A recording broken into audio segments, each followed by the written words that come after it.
నమస్కారం Shilpa TV news కి స్వాగతం. ముందుగా ముఖ్యాంశాలు. ప్రధానమంత్రి జన ఔషధ మందులను సద్వినియోగం చేసుకోవాలని కోరిన జిల్లా కలెక్టర్. జిల్లాలోని ఉర్దూ మీడియం పాఠశాలల సమయంలో మార్పులు. వేసవి ఎండలు పెరుగుతున్న దృష్ట్యా తగు జాగ్రత్తలు పాటించాలని సూచించిన డిఎంహెచ్ఓ. శ్రీ జగజ్జనని అమ్మవారికి నేడు క్షీరాభిషేకం. నాటుసారాను నిర్మూలించండి, నవోదయం కార్యక్రమాన్ని విజయవంతం చేయాలని పిలుపునిచ్చిన ప్రొహిబిషన్ అండ్ ఎక్సైజ్ సిఐ. ఈ నెల 8వ తేదీ మహిళా దినోత్సవం పురస్కరించుకొని మహిళలకు క్రీడా పోటీలు. ప్రధానమంత్రి జెనరిక్ ఔషధ మందుల దుకాణాల ద్వారా తక్కువ ధరకే లభ్యమయ్యే నాణ్యమైన మందులను సద్వినియోగం చేసుకోవాలని జిల్లా కలెక్టర్ రాజ్కుమారి కోరారు. కేంద్ర ప్రభుత్వ జన ఔషధ దివాస్ సందర్భంగా శుక్రవారం నంద్యాల పట్టణంలోని రైతు నగర్లోని జెనరిక్ మందుల దుకాణాన్ని కలెక్టర్ పరిశీలించారు. ఈ సందర్భంగా జిల్లా కలెక్టర్ రాజ్కుమారి మాట్లాడుతూ ప్రధానమంత్రి జన ఔషధ కేంద్రాల ద్వారా తక్కువ ధరకే బ్రాండెడ్ కంపెనీల మందులను అందుబాటులో ఉంచుతుందని, వీటిని సద్వినియోగం చేసుకోవాలని కోరారు. ప్రజలకు అవసరమైన మంచి బ్రాండెడ్ కంపెనీల ద్వారా తయారు చేసిన మందులను జెనరిక్ మందుల దుకాణాల్లో ఉంచడం జరుగుతుందన్నారు. సాధారణంగా బీపీ, షుగర్ ఉన్న వాళ్ళకి ఇతర షాపుల్లో 4-5 వేల రూపాయలు అయ్యే మందులు జెనరిక్ మందుల దుకాణంలో అతి తక్కువ ధరకే మందులు లభ్యమవుతాయన్నారు. కేంద్ర ప్రభుత్వం ఈ పథకం ద్వారా ప్రజలకు ఎంతో మేలు చేకూరుతుందన్నారు. రాష్ట్ర ముఖ్యమంత్రి వైద్య విద్యా రంగానికి అధిక ప్రాధాన్యతనిస్తున్నారన్నారు. జిల్లా వైద్య ఆరోగ్య శాఖ అధికారి డాక్టర్ వెంకటరమణ కలెక్టర్ వెంట ఉన్నారు. మనం ప్రతి సంవత్సరం మార్చి 7వ తారీఖుని జన ఔషధి దినోత్సవంగా మనం జరుపుకుంటాం. కారణం ఏంటి అంటే గవర్నమెంట్ ఆఫ్ ఇండియా మనకి ప్రధానమంత్రి భారతీయ జన ఔషధి పరియోజన అనే ఒక కార్యక్రమాన్ని మనకి తీసుకొచ్చారు. దీని యొక్క ముఖ్య ఉద్దేశం ఏంటంటే ఈ స్కీమ్ ని బాగా ప్రమోట్ చేయాలి, అలాగే ప్రజలకు ఎఫోర్డబుల్ ప్రైసెస్ కి క్వాలిటీ మెడిసిన్ అందుతుంది. అంటే తక్కువ డబ్బులకే చక్కటి మెడిసిన్ ప్రజలందరికీ అందుబాటులోకి తీసుకొస్తాము అని ప్రమోట్ చేసే ఉద్దేశంతో మార్చి 7న మనం ఈ కార్యక్రమం జరుపుకుంటాం. మన జిల్లాలో చూస్తే జన ఔషధి కేంద్రాలు మనకి 10 ఉన్నాయి. ఇంకా మరిన్ని ప్రమోట్ చేయాలన్నది ఆలోచన. పిఎస్సిఎస్ ద్వారా ప్రమోట్ చేయడానికి, రెడ్ క్రాస్ ద్వారా ప్రమోట్ చేయడానికి, అలాగే మన మెడికల్ అండ్ హెల్త్ డిపార్ట్మెంట్ ద్వారా ప్రమోట్ చేయడానికి, సెల్ఫ్ హెల్ప్ గ్రూప్స్ ద్వారా కూడా ప్రమోట్ చేయడానికి మేము ప్రయత్నం చేస్తూ ఉన్నాం. మనం ఇప్పుడు చూస్తే ఇక్కడే ఈ షాప్లోనే మనం చూసాము జన ఔషధి కేంద్రంలో ఈ డ్రగ్ మనకి షుగర్కి వాడతారు. ఇది ఇక్కడ మనకి 9 రూపాయలు జన ఔషధి కేంద్రంలో. ఇది ఎన్నో ఈ ప్రతి బ్యాచ్ కూడా అన్ని టెస్ట్ పాస్ అయిన తర్వాతనే ఇది బయటకు వస్తుంది. సో థెరప్యూటిక్గా దీని వాల్యూ ఎంత ఉందని 100% చెక్ అయిన తర్వాతే వెళ్తుంది. బట్ ఇదే స్ట్రిప్ బ్రాండింగ్ చేసి బయట షాప్స్లో మీకు 50 రూపాయలకి దొరుకుతుంది ఇది. అలాగే ఈ మెడిసిన్ చాలా మంది మనకి ఏదైనా చిన్న చిన్న గాయాలన్నా ఏదైనా ఈ పౌడర్ వాడతారు, మనకి అయోడిన్ పౌడర్. ఇది ఇక్కడ 18 రూపాయలు. ఇదే బాటిల్ మీరు బయట తీసుకుంటే 100 రూపీస్ అవుతుంది. ఎక్కువగా మనకి హార్ట్ ప్రాబ్లం ఉన్న వాళ్ళందరూ వాడే డ్రగ్ ఆస్పిరిన్. ఇది 30 రూపీస్. ఇదే బయట మెడికల్ షాప్లో చూస్తే 150 రూపాయలకి దొరుకుతుంది. సో ఈ మెడిసిన్స్ అన్నీ కూడా మన డిస్ట్రిక్ట్కి సప్లై చెన్నై, బెంగళూరులో మనకి జన ఔషధి యొక్క హోల్సేల్గా మనకి పంపించే పెద్ద పెద్ద స్టోర్స్ ఉన్నాయి, అక్కడి నుంచి మనకి వస్తాయి. సో నేను చేసే విజ్ఞప్తి ఏంటంటే ప్రజలందరూ కూడా జన ఔషధి కేంద్రాలని సద్వినియోగపరచుకోవాలి. తక్కువ ధరకు దొరుకుతుంది కదా, క్వాలిటీ లేదేమో అని అనుకుంటారు, కాదు. అందుకనే జన ఔషధి కార్యక్రమం కూడా పబ్లిక్ సెక్టార్లో ఉన్న, ఫార్మస్యూటిక్ రంగంలో ఉన్న ప్రతి ఒక్కరూ కూడా ఈ కార్యక్రమంలో పార్టిసిపేట్ చేస్తారు. బ్రాండింగ్తో ఫార్మస్యూటికల్ కంపెనీస్ ఇస్తున్న డ్రగ్స్, అలాగే జన ఔషధి కేంద్రం ద్వారా వస్తున్న డ్రగ్స్ రెండు క్వాలిటీ ఒక్కటే, కానీ ఇది చాలా తక్కువ ప్రైస్కి దొరుకుతుంది. కాబట్టి ప్రజలు సద్వినియోగపరచుకోవాలని నేను ప్రతి ఒక్కరికి ఈ సందర్భంగా తెలియజేస్తూ ఉన్నాను. ముఖ్యంగా గౌరవ కలెక్టర్ మేడం గారు ఈరోజు జన ఔషధి యోజన కింద ఈ కార్యక్రమాన్ని ముఖ్యంగా ఈరోజు జన ఔషధి మెడికల్ షాప్లో మందులు అంటే ఒకే కంపెనీ ఏ కంపెనీ తయారు చేసినా కూడా సేమ్ క్వాలిటీ ప్లస్ ఆ కంపెనీని పోల్చుకుంటే ఇక్కడ దొరికే మందులు ఖచ్చితంగా మనకు తక్కువ రేట్లో సేమ్ మంచి క్వాలిటీతో మంచి పొటెన్షియల్ ఉన్న మెడిసిన్స్ దొరుకుతాయి. ఇందులో అపోహ అయితే లేదు. దయచేసి ప్రజలందరూ దీన్ని గుర్తుపెట్టుకోవాలి. ముఖ్యంగా ఈ లోగో ఉన్న మందులు, ఈ లోగో ఉన్న ఏవైతే ఉన్నా ఆ మందులు మాత్రం ఖచ్చితంగా తీసుకోవాలి. మన నంద్యాల టౌన్లో ఇది ఒక్కటే షాప్ ఉంది. ప్రజలకు ముఖ్యంగా ఈ ఏదైతే పేద ప్రజలు మందులు ఎక్కువగా డబ్బులు ఎక్కువగా ఖర్చు పెట్టలేని వాళ్ళ మందులకు ఇక్కడికి వచ్చి తీసుకున్నట్లయితే చాలా ఉపయోగం ఉంటుంది. ఇందులో సందేహం ఉంటుంది వాళ్ళగా, ఈ మందులు సరిగా పనిచేయవేమో, త్వరగా క్వాలిటీ ఉండదేమో అని చెప్పేసి అటువంటి అపోహలు ఇవ్వద్దు. ఇప్పుడే గౌరవ కలెక్టర్ మేడం గారు చెప్పారు.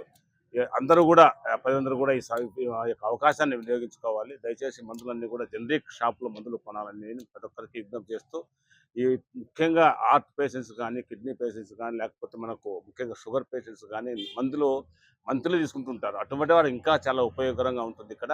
కాబట్టి మంత్లీ తీసుకుంటే కనుక మీరు కంటిన్యూగా ఒక కార్డ్ లాంటిది కూడా ఇచ్చి ఇక్కడ మీరు మెడికల్ షాప్ వాళ్ళు చేస్తామని చెప్పారు ఇందాక. కాబట్టి దయచేసి ఈ మందుల షాపుని, జనరిక్ మందుల షాపును ఇంకా ఎక్కువ ప్రమోట్ చేయాలి. ఇంకా ఎక్కువగా వచ్చేట్టుగా మనం ప్రయత్నం చేసి ప్రజలకు మంచి నాణ్యతమైన మందులు, క్వాలిటీ మందులు అందిస్తారని చెప్పి షాపుల ద్వారా ప్రజలకు విజ్ఞప్తి చేస్తూ ఖచ్చితంగా జనరిక్ మందుని వాడాలని మరి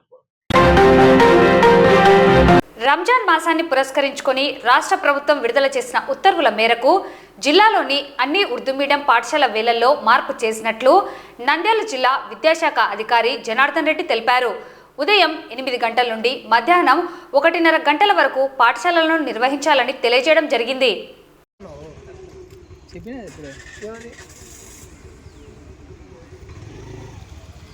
ఉర్దూ మీడియం పాఠశాలలో విద్యార్థులకు మరియు ఉపాధ్యాయులకు రంజాన్ మాస్ సందర్భంగా టైమింగ్స్ను కొంచెం మార్చడం జరిగింది. ఇంతకుముందు ఆర్డర్ ప్రకారము 1 గంట ముందుగా వెళ్ళడానికి పర్మిషన్ ఇవ్వడం జరిగింది. అయితే మళ్ళీ దాన్ని మార్చి ఉదయం 8 గంటల నుంచి 1:30 వరకు పాఠశాలను నడపాలి. ఆ తర్వాత రంజాన్ మాస్ సందర్భంగా వాళ్ళు రంజాన్ ఉపవాసము చేసుకోవడానికి కానీ పర్మిషన్ ఇవ్వడం జరిగింది. కాబట్టి మన జిల్లాలో ఉన్న అన్ని ఉర్దూ పాఠశాలలు ఉపాధ్యాయులు ఈ టైమింగ్స్ ప్రకారము ఫాలో కావాలి. టైమింగ్స్ను ఖచ్చితంగా పాటించాలి. అట్లాగే డైట్ కళాశాలలో కూడా ఉర్దూ మీడియం పిల్లలకి ఇదే టైమింగ్స్ వర్తిస్తాయి. ప్యారలల్ మీడియా ఉండే స్కూళ్ళకు కూడా ఇదే టైమింగ్స్ వర్తిస్తాయి. కాబట్టి అందరూ దయచేసి 8 గంటల నుంచి 1:30 వరకు పాఠశాలను నిర్వహించాలని మనవి. వేసవి ఎండలు పెరుగుతున్న దృష్ట్యా పనికి ఆహార పథకం పనులకు వెళ్లేవారు, వృద్ధులు, చిన్నపిల్లలు తగు జాగ్రత్తలు పాటించాలని డిఎంహెచ్ఓ డాక్టర్ వెంకటరమణ సూచించారు. ఓఆర్ఎస్ ద్రవణాన్ని తరచూ తీసుకోవాలని తెలిపారు. ఎండాకాలంలో నీటి ఎద్దడి కలిగే పరిస్థితిలో సురక్షిత నీటిని సేవించాలని, లేని పక్షంలో డయేరియా వ్యాధికి గురి కావాల్సి వస్తుందని తెలిపారు. గ్రామీణ ప్రాంతంలో కలుషిత నీటిని సరఫరా కాకుండా జాగ్రత్తలు పాటించాలని, మినరల్ వాటర్ ప్లాంట్ల నిర్వహణ చేపట్టాలని, నాణ్యతా ప్రమాణాలు పాటించాలని సూచించారు. ఎండాకాలంలో కాటన్ దుస్తులను, తరచూ నీటిని తీసుకోవాలని తెలిపారు. పలు జాగ్రత్తలను డిఎంహెచ్ఓ డాక్టర్ వెంకటరమణ పేర్కొన్నారు.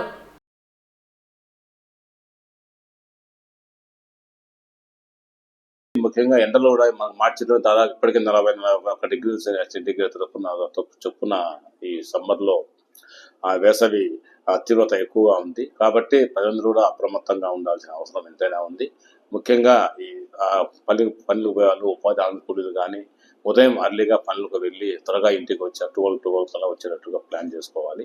అలాగే దుస్తులు కూడా కాటన్ దుస్తులు ధరించడము, తర్వాత నీరు ఎక్కువగా త్రాగడము, పనికి వెళ్ళిన చోట కూడా నీరు సరిపడా మజ్జిగ కానీ జాగ్రత్తగా అందుబాటులో ఉంచుకొని తీసుకోవాలి. అలాగే ఓఆర్ఎస్ ప్యాకెట్స్ సంబంధించి కూడా మనకు అన్ని రకాల ఓఆర్ఎస్ ప్యాకెట్ అన్ని చోట్ల, అంటే విలేజ్ హెల్త్ క్లినిక్స్ సంబంధించి కానీ గ్రామీణ ప్రాంతాల్లో ఆశా, ఏఎన్ఎంస్, అలాగే పిఎస్సి లెవెల్లో మెడికల్ ఆఫీసర్స్ అందరికీ కూడా అందుబాటులో ఓఆర్ఎస్ ప్యాకెట్స్ ఉన్నాయి. కాబట్టి అన్ని ఇంటింటికి వెళ్ళి ఆశా వర్కర్లు ఓఆర్ఎస్ ప్యాకెట్స్ డిస్ట్రిబ్యూట్ చేయమని చెప్పడం జరిగింది. తద్వారా వాళ్ళు ఏవైనా కొద్దిగా పార్టీ డిహైడ్రేషన్ జరిగిన కూడా వెంటనే ఈ ఓఆర్ఎస్ ద్రావణం 1 లీటరు నీళ్ళలో ఈ ఓఆర్ఎస్ ద్రావణం కలుపుకొని తాగుతూ ఉండడం అనేది చాలా మంచిది. దీని ద్వారా శరీరంలో నుంచి లాస్ అయిన లవణాలు ఏవైతే ఉన్నాయో అవన్నీ కూడా మళ్ళీ న్యూట్రలైజ్ అయ్యి మరీ శరీరానికి అందించే అవకాశం ఉంటుంది. కాబట్టి ఖచ్చితంగా ఓఆర్ఎస్ ద్రావణాన్ని ఎప్పటికప్పుడు తీసుకోవాల్సి ఉంటుంది. తర్వాత ఎండలో ఎక్కువ తిరుక్కోకుండా పిల్లలు కానీ, ముఖ్యంగా పెద్దలు కానీ, ముఖ్యంగా వృద్ధులు కానీ తగు జాగ్రత్త తీసుకోవాలని కోరుతున్నాం. తర్వాత ఈ సీజన్లో కొన్ని వాటర్ ప్రాబ్లం కూడా అక్కడక్కడ వచ్చే అవకాశం ఉంది. కాబట్టి వాటర్ పనులకు వెళ్ళిన చోట్ల వాటర్ మనం తీసుకున్న వాటర్ తీసుకుపోయిన బాటిల్లో వాటర్ ఏదైతే అది అయిపోయిన వెంటనే పక్కన అందుబాటులో ఏ వాటర్ ఉంటే ఆ వాటర్ తాగడం, తద్వారా ఈ గ్యాస్ట్రోఎంటరైటిస్ ముఖ్యంగా డయేరియా కేసెస్ వచ్చే అవకాశం ఉంటుంది. అలాగే ఇప్పుడు చూస్తే గత 3-4 డేస్ నుంచి కూడా మనకు ఆత్మహత్యలు రావడము, తర్వాత మొత్తం అంతా కూడా తగ్గిపోవడం జరిగింది. కాబట్టి ప్రజలు వాటర్ ముఖ్యంగా నీరు కలుషితం కాకుండా చూసుకోవాల్సిన అవసరం అన్ని చోట్ల ఉంది. ముఖ్యంగా గ్రామీణ ప్రాంతాల్లో ఆర్డర్ డిపార్ట్మెంట్ వారు, మున్సిపల్ కమిషనర్ వారు అందరూ కూడా దయచేసి ఈ నీరు కలుషితం కాకుండా జాగ్రత్తలు తీసుకోవాలి. ముఖ్యంగా పైప్ లైన్ లీకేజెస్ కానీ, లేకపోతే ట్యాప్ రిపేర్స్ కానీ, లేక మోటార్ రిపేర్లు కానీ జాగ్రత్త చేసుకుని, ముఖ్యంగా మనం ఆత్మకూరులో చూసినప్పుడు మినరల్ ప్లాంట్లో కూడా కలుషితం అయిపోయి వాటర్ కలుషితం అయిపోయి వాంతులు విరేచనాలు వచ్చాయి.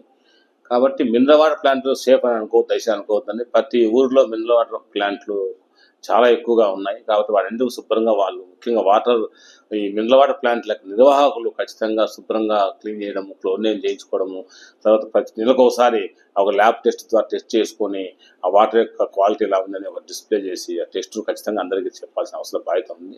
దీన్ని కూడా గౌరవ కలెక్టర్ మేడం గారు స్ట్రిక్ట్గా చెప్పడము, తహసీల్దార్స్ అందరినీ కూడా బాధ్యతలు చేస్తూ ఖచ్చితంగా వాడిని లైసెన్స్లు ఇవ్వడం కానీ, లేకపోతే ఆ టెస్ట్ చేసుకోవాల్సిన అవసరం ఉందని చెప్పడం కానీ, ఇవన్నీ కూడా మేడం గారు చెప్పడం జరిగింది. తద్వారా ఈ తహసీల్దార్స్ అందరూ కూడా వారి యొక్క పరిధిలో ఉన్న వాటర్ ప్లాంట్ని వాళ్ళందరూ కూడా విజిట్ చేసి తగు జాగ్రత్తలు తీసుకోవాలని చెప్పడం జరుగుతూ ఉంది. అలాగే క్లోరినేషన్ ముఖ్యంగా ఈ ట్యాంకుల్లో మంచి ఫిల్టర్ ప్లాంట్ మంచిగా అనుకుంటాం, కానీ ఫిల్టర్ నీళ్ళు కూడా ఇక్కడ కలుషితం కావడం వల్ల ప్రజలు ఇబ్బంది పడుతున్నారు. దయచేసి ఇది కూడా జాగ్రత్తగా వాటర్ ప్లాంట్ యొక్క నిర్వాహకులు ఖచ్చితంగా తగు జాగ్రత్త తీసుకోకపోతే వారికి చట్టపరమైన చర్యలు తీసుకోవడానికి సిద్ధంగా ఉంది.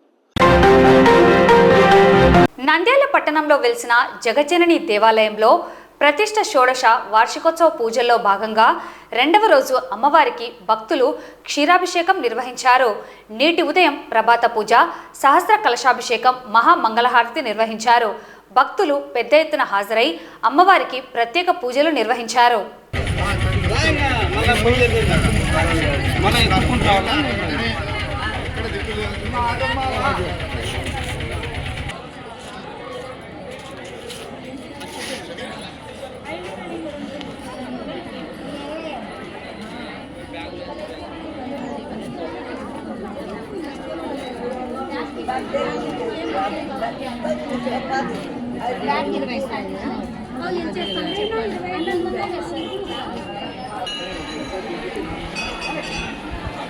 భక్తాదులందరికీ తెలియజేయడం ఏమనగా, ప్రపంచంలోనే 2వ మహాపుణ్యక్షేత్రముగా వెలిసిన నంద్యాల పట్టణంలో కొలువు తీరి ఉన్న శ్రీ జగజ్జనని అమ్మవారి షోడశ వార్షికోత్సవ అనగా పుట్టినరోజు వేడుకలు మార్చి 6వ తేదీ గురువారం నుంచి మార్చి 10వ తేదీ సోమవారం వరకు 5 రోజులు చాలా కనువిందుగా జరుగుతాయి. ఈరోజు 2వ రోజు మార్చి 7వ తేదీ శుక్రవారం శ్రీ జగజ్జనని అమ్మవారికి ఆవు పాలతో మహాకుంభాభిషేకం జరుగుతుంది. ఈరోజు దాదాపుగా 1,30,000 లీటర్ల ఆవు పాలతో అమ్మవారికి వివిధ ప్రాంతాల నుండి, చుట్టుపక్కల ప్రాంతాల నుండి, ఇతర రాష్ట్రాల నుంచి అమ్మవారికి ఆవు పాలను మహాకుంభాభిషేకానికి భక్తులు తీసుకొని రావడం జరుగుతున్నది. ఈ యొక్క కార్యక్రమం గతంలో కానీ, ఇప్పుడు కానీ, భవిష్యత్తులో కానీ ఈ రాష్ట్రంలో కాదు, ఏ రాష్ట్రంలో అయినా, ఏ దేశంలో కూడా ఏ దేవతామూర్తికి ఇలాంటి మహాకుంభాభిషేకం జరగలేదనే చెప్పాలి. ఎందుకంటే గత 36 సంవత్సరాల నుంచి జగజ్జనని అమ్మవారికి 9,000 లీటర్ల పాలతో మొదలై ఈరోజు 1,30,000 లీటర్ల పాలతో మహాకుంభాభిషేకం జరుగుతుంది అనే దానికి దీన్ని మించినటువంటి గొప్ప మహత్యం ఈ ప్రపంచంలో ఏది కూడా లేదని చెప్పాలి. అది ఈరోజు జరుగుతున్నటువంటి విషయం. రేపు జగజ్జనని అమ్మవారి అలంకారానికి శాకంబరి దేవి అలంకారం రేపు ఎల్లుండి ఉంటుంది. కాబట్టి ఈరోజు సాయంత్రం నుంచి భక్తులందరూ కూడా అన్ని రకాల పళ్ళను దండల్లాగా కట్టి అమ్మవారికి తీసుకొని రావచ్చు. రేపు ఉదయం శ్రీ జగజ్జనని అమ్మవారికి సహస్రనామ కుంకుమార్చన జరుగుతుంది. కావున భక్తులందరూ కూడా ఎవరైనా సరే రావచ్చు, ఎంతమంది అయినా సరే రావచ్చు. వచ్చేటప్పుడు కుంకుమ, అమ్మవారి ప్రతిమ మీరే తెచ్చుకోవాలి. పూజ అయిపోయిన తర్వాత ఆ కుంకుమ, పూజ చేసిన కుంకుమ డాలరు మీరు జాగ్రత్తగా ఇళ్లకు తీసుకుని వెళ్ళాలి. అది రేపు 8వ తేదీ శనివారం నాడు జరిగేటువంటి విషయం. ఇక మార్చి 9వ తేదీ ఆదివారం శ్రీ జగజ్జనని అమ్మవారిని శాకంబరి దేవిగా అలంకారం చేస్తారు. కాబట్టి భక్తులందరూ కూడా పలు రకాల కూరగాయల దండలను, ఆకుకూరల దండలను రేపు సాయంత్రం నుండి అమ్మవారికి తీసుకొని వచ్చి ఇవ్వవచ్చు. ఈ యొక్క ఆదివారం నాడు 9వ తేదీ ఉదయం 8:30 గంటలకు నవావరణ పూజా విధితో కూడినటువంటి శ్రీచక్రార్చన జరుగుతుంది. ఈ శ్రీచక్రార్చన అన్ని పూజల్లోకెల్లా ఉన్నతోన్నతమైనటువంటి మహోన్నతమైనటువంటి పూజ శ్రీ జగజ్జనని అమ్మవారికి. ఈ యొక్క శ్రీచక్రార్చన పూజ అనేది జగజ్జనని అమ్మవారికి త్రినేత్రం లాంటిది. ఈ జగజ్జనని దేవాలయంలో జరిగే రాహుకాల పూజలు, యమగండకాల పూజలు అమ్మవారికి 2 కళ్ళ లాంటివి. కాబట్టి మార్చి 10వ తేదీ ఉదయం 8:30 గంటలకు శ్రీచక్రార్చన పూజకు భక్తులు తండోపతండాలుగా కదిలిరండి. ఆ పూజను కల్లారా చూడండి. ఆ పూజ యొక్క విధానంలో చెప్పబడేటువంటి మంత్రాలు ప్రతి ఒక్కరూ జాగ్రత్తగా వినండి. దీనివల్ల భక్తులకు కలిగేటువంటి మంచి ఫలితం ఏమనంటే, మనకు తెలిసి కానీ తెలియక కానీ మన శరీరంలో ఎలాంటి రోగాలు ఉన్నా కూడా భస్మమై బూడిదై గాలిలో ధూళిలో దుమ్ము కొట్టుకొని పోతాయి. అంతటి శక్తి శ్రీచక్రార్చన పూజకు ఉంది. ఇక మార్చి 10వ తేదీ సోమవారం ఈ జగజ్జనని అమ్మవారు, ఈ సకల చరాచర జగత్తును సృష్టించినటువంటి ఈ అమ్మలగన్న అమ్మ, మాతలకే మాత, ఆ జగన్నాటక సూత్రధారి శ్రీ జగజ్జనని అమ్మవారు దివి నుంచి భూమికి దిగి వచ్చి మన నంద్యాల దివ్యక్షేత్రములో కొలువు తీరున్నటువంటి మహా పవిత్రమైనటువంటి పుణ్యదినం. కాబట్టి భక్తులందరూ కూడా మార్చి 9వ తేదీ సాయంత్రం నుంచి 10వ తేదీ రాత్రి 9 గంటల వరకు అన్ని రకాల పూలదండలను అమ్మవారి అలంకారానికి తీసుకొని రావచ్చు. ఆ రోజు జగజ్జనని యాగము, చండీ యాగము, నవగ్రహ హోమము, వాస్తు హోమము, తర్వాత రాజమాత, ఇలాంటి యాగాలన్నీ కూడా పరిసమాప్తి చెంది ఆ యొక్క చివరి రోజు మహాపూర్ణాహుతి జరిగి మహాసంప్రోక్షణ జరుగుతుంది. కాబట్టి ఆ యొక్క అమ్మవారి పుట్టినరోజుకు, ఆ మహాసంప్రోక్షణకు, ఆ పూర్ణాహుతికి భక్తులందరూ కూడా తండోపతండాలుగా కదిలి రావాల్సిందిగా మీ అందరికీ తెలియజేస్తున్నాం. శ్రీ జగజ్జనని దేవాలయం మీది మాది మనందరిదని చెప్పి మీరు గట్టిగా చెప్పండి ప్రపంచానికి. మీరు ఆనందంగా చెప్పండి, సంతోషంగా చెప్పండి ఈ సమస్త భక్త జనావళికి. ఎందుకనంటే జగజ్జనని దేవాలయంలో కులం ఉండదు, మతం ఉండదు, రాజులు ఉండరు, మంత్రులు ఉండరు, సామాన్య పేదలు ఉండరు, పీఠాధిపతులు ఉండరు, కోటీశ్వరులు ఉండరు. అందరూ అమ్మ బిడ్డలే అనేటువంటి ఒకే ఒక ధర్మ భావన మాత్రమే ఉంటుంది. కాబట్టి ఆ ధర్మాన్ని, ఆ పవిత్రతను కాపాడుకోవాల్సినటువంటి బాధ్యత, ధర్మం కూడా ప్రజల మీదనే ఉంటుందని చెప్పి తెలియజేస్తున్నాం.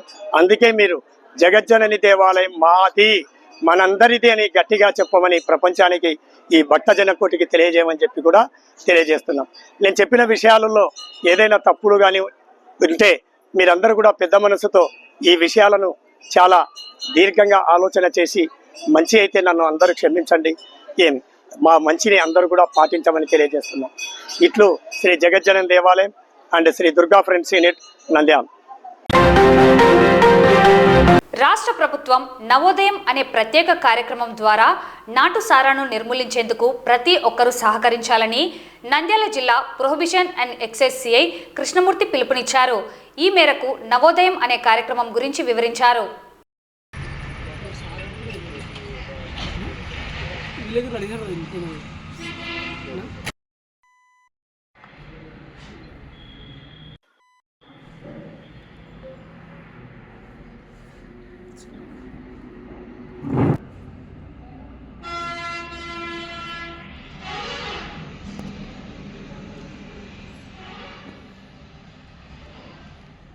ఈ దినము ఈ ప్రెస్ మీట్ ముఖ్య ఉద్దేశము నవోదయం 2.0 అని నాటు సారాయికి సంబంధించి ప్రభుత్వము ముఖ్యమంత్రి గారి ఆదేశాల మేరకు, మరి ఎక్సైజ్ మినిస్టర్ ఆదేశాల మేరకు గత నెల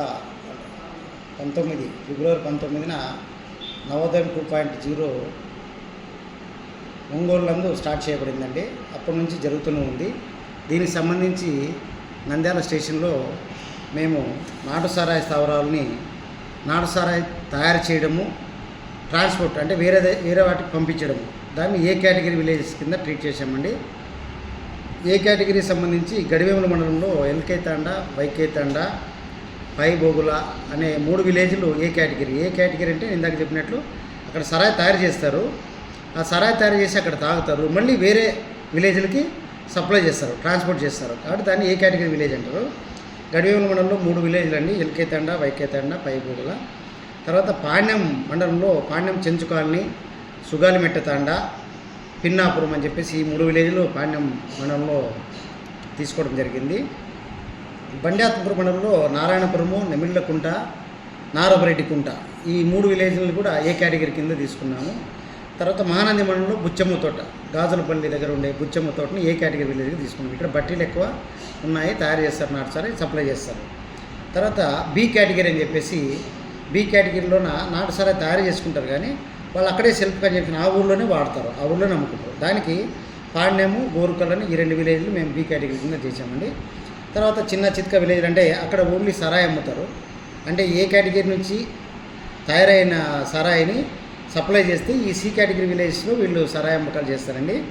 వీటిని సుమారుగా మేము మండల వైజ్గా గుర్తించడం, తిరుపాడని, గని, గడిగిరేవుల, మంచాలకట్ట, తర్వాత బిల్కలగూడూరు, బిజునూరు, తర్వాత వచ్చి సాలమూరు, బలపనూరు, పాండ్యము, ఈ విధంగా పెద్దదేవులాపురము, ఏకలవ్య నగరు, గోరుకల్లు, కొండజుట్టూరు ఈ విలేజ్లుగా మేము సి కేటగిరీ విలేజెస్గా మొత్తం టోటల్ 34 విలేజెస్ని మేము తీసుకున్నామంటే లిస్ట్ చేయడం జరిగింది. కలెక్టర్ గారు మొన్ననే అప్రూవల్ చేసినప్పుడు నవోదయం 2.0కి సంబంధించి కలెక్టర్ గారు కూడా అన్ని డిపార్ట్మెంట్స్ వరకు ఆర్డర్స్ ఇచ్చారండి. నాటుసారి వల్ల కలిగే దుష్పరిణామాలు ఏమి ఉన్నాయి, ఆరోగ్యం ఎలా పాడవుతుంది, ఆ నాటుసారి తాగడం వల్ల బీద ప్రజల యొక్క ఆరోగ్యము క్షీణిస్తుంది, అది అన్ని రకాలుగా అనర్థాలకు దారితీస్తుందని చెప్పేసి దానికి సంబంధించిన అనర్థాలకు సంబంధించిన దుష్పరిణామాల గురించి కూడా మేము పాంప్లెట్స్ తయారు చేయడం జరిగింది. ఈ రూపంలో దుష్పరిణామాలు ఏమేమి జరుగుతాయి, సరాయి తాగడం వల్ల ఆరోగ్యం ఏ విధంగా క్షీణిస్తుందనే దాని మీద మేము ఈ విధంగా పాంప్లెట్స్, పోస్టర్స్ పంచడం జరుగుతుంది. అదేవిధంగా ఆ పోస్టర్స్ని మేము పల్లె వెలుగు బస్సులు మీద కల్పించడం జరుగుతుంది. తర్వాత ఆటోలు, పల్లెలకు తిరిగే ఆటోల్లో కూడా మేము పోస్టర్స్ని అర్పించడం జరిగింది. తర్వాత బ్యానర్స్ కూడా ప్రతి మండల హెడ్ క్వార్టర్లోనూ మేము బ్యానర్స్ కట్టాము. అంటే ఈ నవోదయం 2 సంబంధించి నాటు సారాయి తయారు చేసినా, ఎక్కడైనా అమ్మినా, లేకుంటే సరఫరా చేసినా మాకు సమాచారం ఇవ్వాలని చెప్పేసి తెలియజేయడం జరిగింది. దీనికి సంబంధించి మన నంబర్స్ కూడా మేము ఇవ్వడం జరిగింది, మా ఫోన్ నంబర్స్ కూడా ఇవ్వడం జరిగింది. ఎవరైనా నాటు సారాయి వదిలేసుకుని మేము నాటుసారే చేయం సార్, మాకు ఏదన్నా ఆల్టర్నేటివ్గా మాకు ఏదన్నా ఉపాధి హామీ ఏదైనా చూపించండి అంటే మేము మా deputy district prohibition excise officer Ravikumar గారు, కలెక్టర్ మేడం గారితో కూడా మాట్లాడడం జరిగింది. ఎవరైనా నాటుసారే వదిలేస్తే వాళ్ళకి ఆల్టర్నేటివ్గా ఉపాధి పథకాలు ప్రభుత్వం ద్వారా మేము వాళ్ళకి కలిగేటట్లు చేస్తాము, ఆర్థికంగా ఏదైనా సాయం చేసి వాళ్ళ కాళ్ళ మీద వాళ్ళు నిలబడేటట్లు చేస్తామని కలెక్టర్ మేడం గారు కూడా హామీ ఇచ్చారండి. కాబట్టి దయచేసి ఇందులో ప్రభుత్వం తలపెట్టిన ఈ నాటుసారా నిర్మూలన కార్యక్రమాన్ని నవోదయం 2.0ని అందరూ దిగ్విజయంతం చేసి మాకు సహకరించాలని, బీద ప్రజల ఆరోగ్యాలు కాపాడటంలో మీ పాత్ర పోషించాలని తెలియజేస్తున్నానండి. నమస్కారం. నంద్యాల జిల్లాలో రేపు నిర్వహించనున్న అంతర్జాతీయ మహిళా దినోత్సవం పురస్కరించుకొని పట్టణంలోని మెప్మా కార్యాలయం సంబంధించిన ఆర్పీలు, అలాగే గ్రామీణ నీటి సరఫరా పారిశుద్ధ్యం నిర్వహణ కార్యాలయం, ఎంపీడీఓ కార్యాలయం మహిళా ఉద్యోగులకు పలు క్రీడా పోటీలను నిర్వహించడం జరిగింది. పట్టణంలోని ఎల్కేఆర్ ఫంక్షన్ హాల్ నందు రేపు నిర్వహించే అంతర్జాతీయ మహిళా దినోత్సవ వేడుకల కార్యక్రమంలో విజేతలకు బహుమతులు అందజేయడం జరుగుతుందని మెప్మా అధికారి తెలిపారు. ఈరోజు మన నంద్యాల మెప్మా ఆఫీస్ నందు ఆర్పీల రివ్యూ పెట్టుకోవడం జరిగింది. ఈ రివ్యూలో భాగంగా రేపటి మహిళా దినోత్సవం పురస్కరించుకొని ప్రిపరేటరీ వర్క్ కింద మేము ఇక్కడ మీటింగ్ పెట్టుకోవడం జరిగింది. మొత్తం 138 మెంబర్స్లో 120 మెంబర్స్ ఆర్పీలు హాజరు కావడం జరిగింది. సో ఈ మహిళా దినోత్సవం పురస్కరించుకొని మన ఎల్కేఆర్ ఫంక్షన్లో రేపు మీటింగ్ ఉంటుంది జిల్లా కలెక్టర్ ఆధ్వర్యంలో. సో దానిలో భాగంగా ప్రిపరేటరీ వర్క్ ఇక్కడ రావడం జరిగింది. సో ఇప్పుడు ఈ మహిళల ఉత్సాహంతో మహిళా దినోత్సవం చిన్నపాటి కొన్ని 2-3 గేమ్స్ కూడా పెట్టుకుంటున్నారు. వీల్ చైర్ ఒకటి, స్పూను, ఇది నిమ్మకాయ ఒకటి, సూది దార ఎక్కించడం. సో ఈ విధంగా కార్యక్రమాలు చేసుకుంటూ ఉత్సాహంగా జరగడం జరిగింది. ముఖ్యంగా ఈ మహిళా దినోత్సవం ఉద్దేశించి మా ఎండి గారు తేజ్ భరత్ సారు ప్రేరణ సఖి అని నలుగురిని మంచి ఎంటర్ప్రైనర్ ఉన్న వాళ్ళను, అంటే 50 లక్షల పైన టర్న్ ఓవర్ ఉన్న వాళ్ళను ఎన్నుకోవడం జరిగింది. దాంట్లో మన నంద్యాల పట్టణం నుంచి అది ప్రకృతి ఫుడ్స్ నుంచి ఒకరు, సో ఇంకొకటి చెకోడి బిజినెస్ సంబంధించిన ఒకరు, ఇద్దరు సెలెక్ట్ చేయడానికి మన నంద్యాల పట్టణం, నందికొట్టుకూరు నుంచి ఇద్దరు. ఓవరాల్గా దాని ఉద్దేశం ఏమంటే ప్రేరణ సఖి అని ప్రతి సంవత్సరం ఒక 100 మందిని మంచి ఎంటర్ప్రెన్యూర్ ఐడెంటిఫై చేసి వాళ్ళకు యూనిఫామ్ ఇచ్చి నగదు ప్రోత్సాహ బహుమతి కూడా ఇవ్వడం జరిగింది. ఈ విధంగా ప్రతి సంవత్సరం వచ్చే సంవత్సరం 200 మందిని ఆ విధంగా లైవ్లీహుడ్ పెంచుకోవడానికి ఉద్దేశంలో ఇది చేయడం జరిగింది. అదేవిధంగా నాట్స్ అని నేషనల్ అప్రెంటిస్ స్కాలర్షిప్ కింద మన మహిళా సభ్యుల పిల్లల్ని మనం ఎన్రోల్ చేయించడం జరిగింది. వాళ్ళకు స్కాలర్షిప్ వస్తుంది, నెలకు 4,500 చొప్పున సంవత్సరం పాటు. అదొకటి. ఇంకొకటి వావ్ జీన్ యాప్ ద్వారా జూట్ బ్యాగ్స్ ఒక 2,000 మన నంద్యాల టౌన్కు, మొత్తం జిల్లా అంతా 6,000 ఉంటే మన నంద్యాల టౌన్కే 2,000 జూట్ బ్యాగ్స్ ఆన్లైన్లో మేము బుక్ చేసాము. అది రేపు గిన్నిస్ బుక్ రికార్డు కూడా మా ఎండి గారు చేస్తున్నారు. 1,00,000 ఆన్లైన్ ట్రాన్సాక్షన్, దగ్గర ₹1 కోటి పైన మనీ కూడా సింగిల్ డే ట్రాన్సాక్షన్ జరిగేటట్టుగా చేస్తే అది గిన్నిస్ బుక్ రికార్డ్ అవుతుందని చేయడం జరిగింది. సో అందులో భాగంగా మన నంద్యాల పట్టణంలో 2,000 బ్యాగ్స్ మన వసుంధర జూట్ బ్యాగ్స్ తరపునే బుక్ చేసుకొని కొనిపించడం జరుగుతుంది.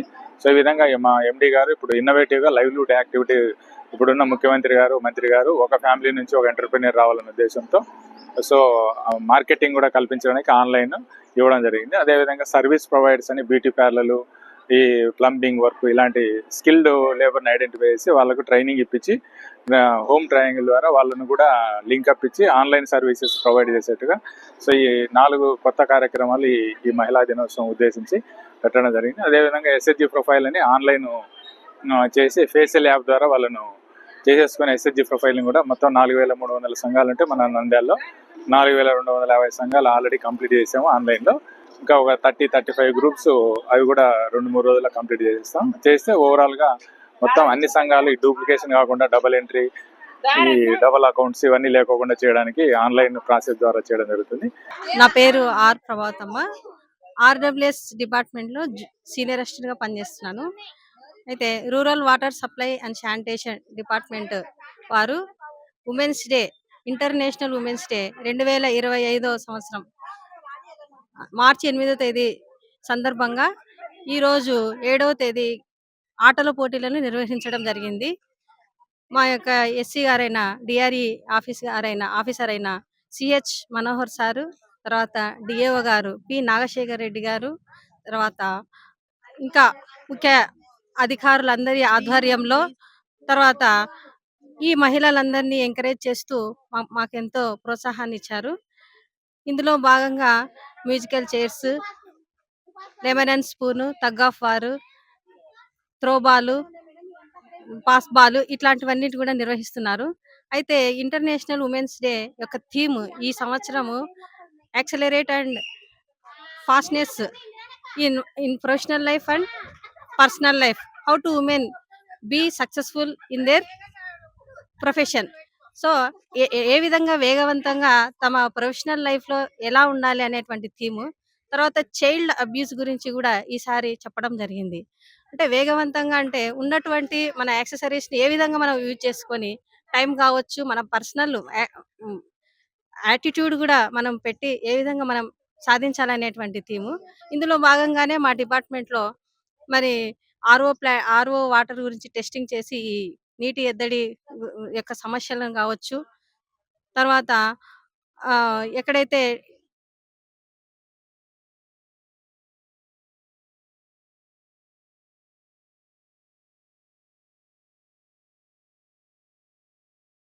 పనిచేస్తూ సమర్థవంతంగా వచ్చిన సమస్యలను ఎదుర్కొంటామని ఈ అవకాశం ఇచ్చినందుకు మీకు ఎంతో ధన్యవాదాలు తెలియజేసుకుంటున్నాను. వార్తలు ముగించే ముందు ముఖ్యాంశాలు మరోసారి. ప్రధానమంత్రి జన ఔషధ మందులను సద్వినియోగం చేసుకోవాలని కోరిన జిల్లా కలెక్టర్. జిల్లాలోని ఉర్దూ మీడియం పాఠశాలల సమయంలో మార్పులు. వేసవి ఎండలు పెరుగుతున్న దృష్ట్యా తగు జాగ్రత్తలు పాటించాలని సూచించిన డిఎంహెచ్ఓ. శ్రీ జగజ్జనని అమ్మవారికి నేడు క్షీరాభిషేకం. నాటుసారాను నిర్మూలించండి, నవోదయం కార్యక్రమాన్ని విజయవంతం చేయాలని పిలుపునిచ్చిన ప్రొహిబిషన్ అండ్ ఎక్సైజ్ సిఐ. ఈ నెల 8వ తేదీ మహిళా దినోత్సవం పురస్కరించుకొని మహిళలకు క్రీడా పోటీలు. ఈ వార్తలు ఇంతటితో సమాప్తం. నమస్కారం.